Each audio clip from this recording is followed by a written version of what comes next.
అందరికీ నమస్కారం. మీరు చూస్తున్నారు సరస్వతి తెలుగు సాహిత్యం ఛానల్. మీరు తొలిసారి మా ఛానల్ని చూస్తున్నట్లయితే వెంటనే సబ్స్క్రైబ్ చేయండి. ప్రక్కనే ఉన్న గంట సింబల్ని నొక్కండి. తద్వారా మేము చేసే కొత్త వీడియోలు మీకు నోటిఫికేషన్ రూపంలో రావడం జరుగుతుంది. ఈ వీడియోలో నేను అల్లసాని పెద్దనచే రచించబడిన మనుచరిత్ర ప్రబంధములోని ద్వితీయాశ్వాసములోని పద్యాలను మీకు వివరించబోతున్నాను. శ్రీకండ సీతనగా మధ్యాకండ క్షోణి మండలా కండలా విద్యాకేలన భోజా సుధీలేఖద్రుమా కృష్ణరాయ లీలామదనా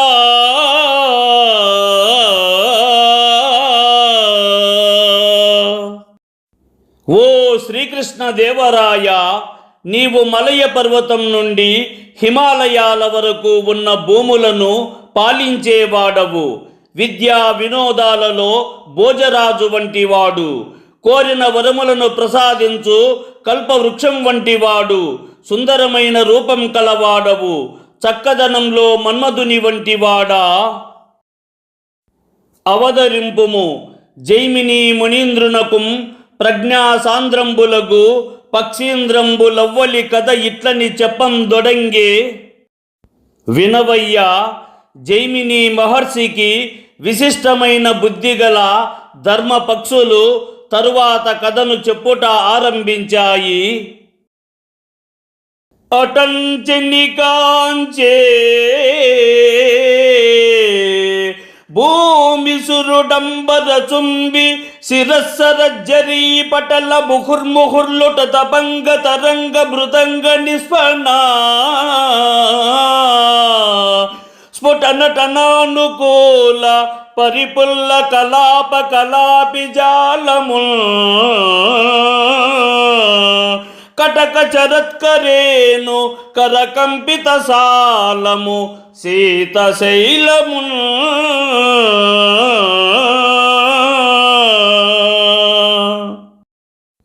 ప్రవరుడు హిమాలయ పర్వత ప్రదేశమునకు చేరుకున్న వెంటనే అక్కడ నింగిని తాకేలా ఉన్న పర్వత శిఖరాలను చూశాడు. ఆ పర్వత శిఖరాల మధ్య నుండి ప్రవహించే సెలయేళ్లను, వాటి నుండి వచ్చే సవ్వడులు మధ్యలల ధ్వనిని తలపిస్తున్నాయి. ఆ స్పష్టమైన ధ్వనికి అనుగుణంగా పూర్తిగా విచ్చుకొన్న పించాలు గల మగ నెమళ్ళ గుంపులు చేయు నాట్యమును, అక్కడి కొండల మధ్య ప్రదేశాలలో ఉన్న ఎత్తైన చెట్లను, అక్కడ సంచరిస్తున్న ఏనుగులు తమ తొండాలతో అక్కడి వృక్షములను కదలిస్తున్నట్టి మనోహరమైన ఇట్టి దృశ్యాలతో అలరారుతున్న హిమాలయ పర్వతమును ప్రవరుడు చూశాడు. కాంచి అంతరంగంబునన్ తరంగితంబగు హర్షోత్కర్షంబున ఆ సన్నివేశాన్ని చూసి హృదయమున అమితమైన సంతోషంతో పొంగిపోతున్నాడు ప్రవరుడు. నరనారాయణ చరణాంబురుహద్వయా భద్రచిహ్నముద్రిత బదరీతరు సండమండలాంతర సరణ్య ధరణీసురుండు చనంచన ఎదుట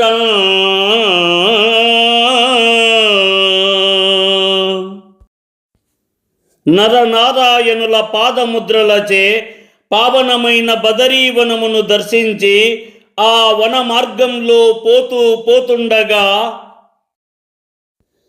ఉల్లల దళకా జలకన పల్లవిత కదంబముకుల పరిమళ లహరీ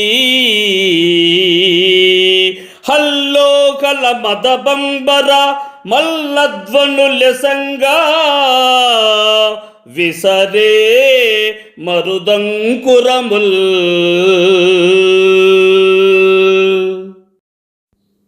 అలకా నది నీటి తుంపరలు మీద పడటంతో అక్కడి నీటి తుంపరల వలన కడిమి పూలు చిగురించి పుష్పించాయి.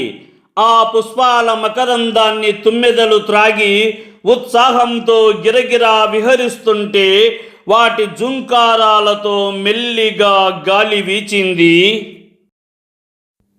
తొండముల్ సాచి అందుగుంచి గుల్లకు నిక్కు కరుల దంత ఛాయ కడలు కొనంగా సెలవుల వనదంశములు మోగి నెరవెట్టన్ క్రోల్పులుల్ పదరిండ్ల గురకలిడంగా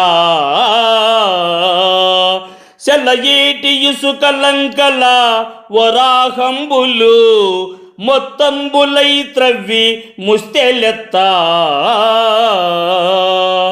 అడ్డంబు నిడుపు నా పడ్డల గతిమను బిల్లు డొంకల నుండి క్రేళ్ళు దాట ప్రబల బల్లు కనకబల్ల భయదమదనా శిథిల మధుకోశ విసర విశీర్ణమక్షి కాంతరాంతర దంతురి ఆతపమునన్ పుడమి తిలతండులన్యాయమున వెలుంగా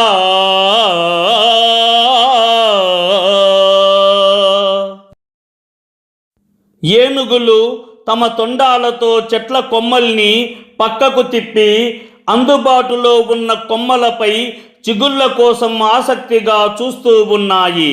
వాటి దంతాలు వెలుగుతుంటే కాంతి మరింత ఎక్కువగా కనిపిస్తోంది. నిద్రిస్తున్న పెద్ద పులుల శ్వాసల వలన వెలువడిన వేడి గాలితో అడవిలో ఈగలు గుంపులు గుంపులుగా తిరుగుతున్నాయి. పందులు సెలయేరుల ప్రక్కల ఇసుక దిబ్బల్ని తవ్వుతూ తుంగ ముస్తెలను బయటకు లాగి తినేస్తున్నాయి. ఆడమన్నులు బలంగా పెరిగిన ఆవు పిల్లల్లా డొంకలలో చురుగ్గా దూకుతూ తిరుగుతున్నాయి. ఎలుగుబంట్లు పుట్టల్ని తమ గోర్లతో తొలగించగా ఆ లోపలున్న తేనెటీగలు గుంపులుగా బయటికొచ్చి గాలిలో ఆడి పాడుతున్నాయి. వాటి నీడలు నల్లగా, వాటి మధ్య గల ఎండకాంతులు తెల్లగా మెరుస్తుండటంతో అది నువ్వులు బియ్యం చల్లి ఉంచినట్లుగా కనిపిస్తోంది. పరికించుచు డెందంబునన్ పురికొను కౌతుకముతోడ భూమీసురుండగిరి కటక తట నిరంతరా తరు గహన గుహా విహారా తత్పరమతి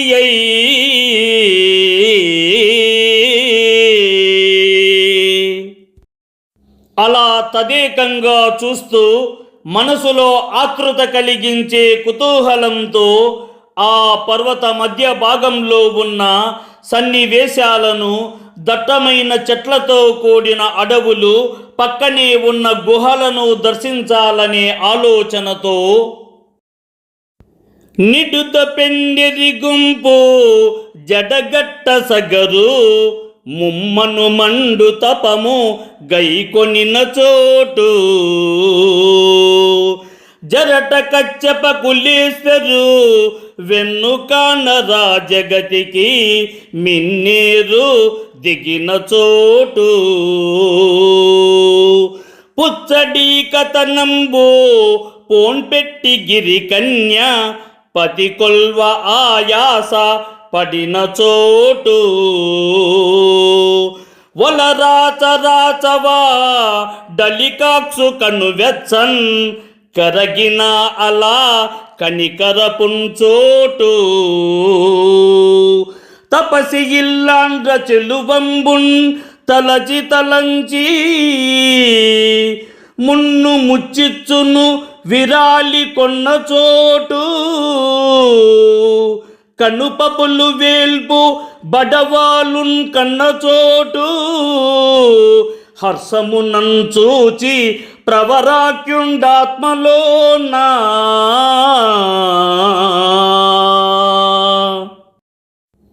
భగీరథుడు తపస్సు చేసిన ప్రాంతాన్ని గంగాదేవి భూమిపై అవతరించిన స్థలమును, పార్వతీదేవి శివునికి సేవ చేసిన ప్రదేశాన్ని, మన్మధుడు శివుని పాలాగ్నికి బూడిదైన చోటును, అగ్నిదేవుడు సప్తర్షుల భార్యలపై ఆకర్షితుడైన స్థలాన్ని, కుమారస్వామి జన్మించిన ప్రదేశాన్ని సంతోషంతో తిలకిస్తూ ప్రవరుడు తనలో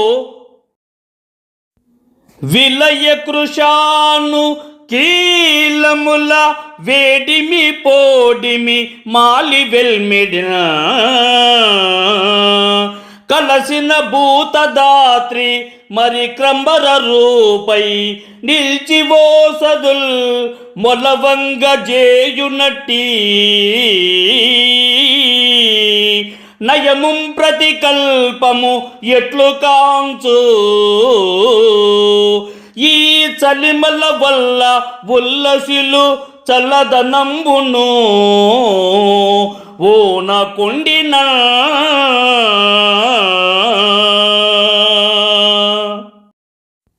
ప్రళయ సమయంలో ఉద్భవించిన మహత్తరమైన అగ్నిజ్వాలల వల్ల భస్మమైపోయిన భూమి హిమాలయ పర్వతపు సౌందర్యాన్ని ఆలింగనించకపోతే తిరిగి ఇంత బహుళ జీవజాలంతో కూడిన తరులతా గుల్మాదుల ఉత్పత్తి సాధ్యపడేది కాదు.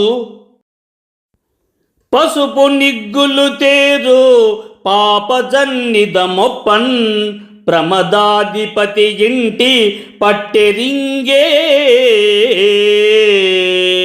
శచికీత గరుపుచున్ చదలేట సురరాజు జలకేలి సవరించు చెలువెరింగే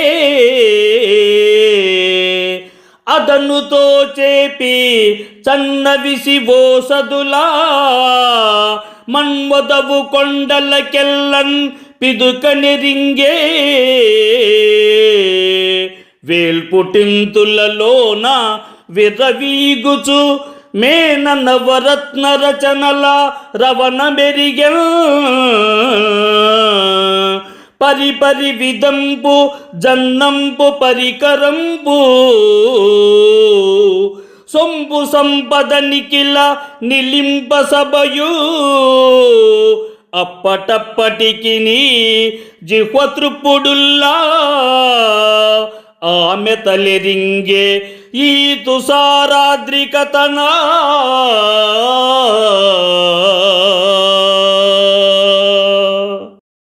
ఈ హిమాలయ ప్రభావంతోనే పసుపు కాంతులు వెదజల్లే నాగయజ్ఞోపవీతంతో వెలిగే శివుడు గృహస్థు ధర్మానికి ప్రాముఖ్యతను గ్రహించాడు. దేవేంద్రుడు శచీదేవికి ఈత నేర్పుతూ ఆకాశ గంగా జలాల్లో విహరించే నేర్పు పొందింది ఇచ్చటనే.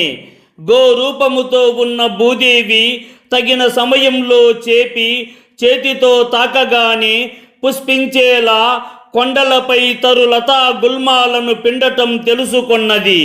దేవతా స్త్రీలలో మేనక నవరత్నములైన ఆభరణములతో విర్రవీగుతున్నది. అనేక రకాలైన యజ్ఞ యాగ సాధనాల సంపదతో సమస్త దేవతల నాలుకలపై ఉన్న అశుద్ధతను తొలగిపోయే విధంగా ఆమెతలు లభించినాయి. తలమే బ్రహ్మకునైన ఈ నగమహత్వం బెన్నా నేనియడం గల చోద్యంబులు రేపు కన్గొనియదం కాకేమి నేడేయదం నలిని బాంధవ బాను తప్త రవికాంత సెంది నీహార కందల చూత్కార పరంపరల్ పై పయిన్ మధ్యాహ్నముం తెల్పెడిన్ ఈ హిమాలయ పర్వతపు మహత్యముతోడి గొప్పతనాన్ని వర్ణించడానికి ఆ సృష్టికర్త అయిన బ్రహ్మకు కూడా సాధ్యం కాదు. అక్కడ ప్రసరిస్తున్న సూర్యకిరణాల వేడిమికి ఆ సూర్యకాంత మనులపై పడిన మంచు బిందువులు చుయ్యి చుయ్యమని ధ్వనింపజేస్తున్నది. ఇది మధ్యాహ్న సూచకంగా తెలియజేస్తున్నది. కాబట్టి ఈ రోజుకి ఇంటికి వెళ్ళెదను. రేపు తిరిగి మరలా ఇక్కడికే వచ్చి ఇక్కడున్న వింతలు విశేషాలను కాంచెదను అని ప్రవరుడు భావించెను. అనుచున్ క్రమరువేళ నీహార వారి బెరసి తత్పాదలేపంబు కరగిపోయే. కరగిపోవుట ఎరుగడ ధరణిసురుడు దైవకృతమునకిల అసాధ్యంబు కలదే.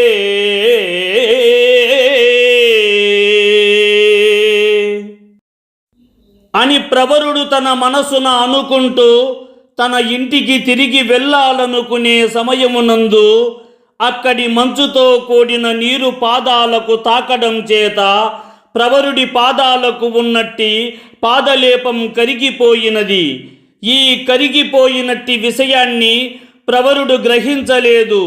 ఈ లోకంలో దైవానికి సాధ్యం కాని కార్యమంటూ ఏదీ లేదు కదా. అతండట్లౌసదహీనుడై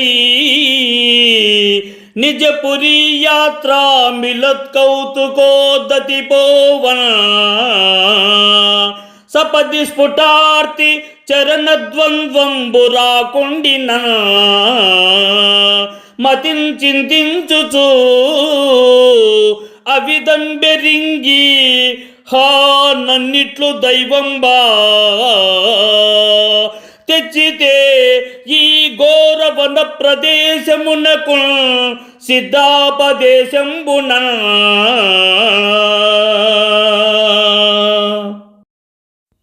ప్రవరుడు ఔషధం కోల్పోయిన తరువాత తిరిగి తన ఇంటికి పోవాలనుకుంటున్న వేళ పాదలేపం కరిగిపోయిన సంగతిని తెలుసుకొని ఎగురుటకు తన 2 పాదాలు సహకరించక, అయ్యో భగవంతుడా, సిద్ధుని కారణంగా నన్ను ఈ భయంకరమైన అటవీ ప్రాంతానికి తీసుకొని వచ్చితివా అని ప్రవరుడు తన మనసునందు మిక్కిలి చింతించెను. ఎక్కడి అరుణాస్పదపురం ఎక్కడి తుహినాద్రి క్రొవ్వియే రాదగుండే అకటా మును చనుదెంచిన దిక్కిదియని ఎరుంగా వెడలు తెరువెయ్యదియో.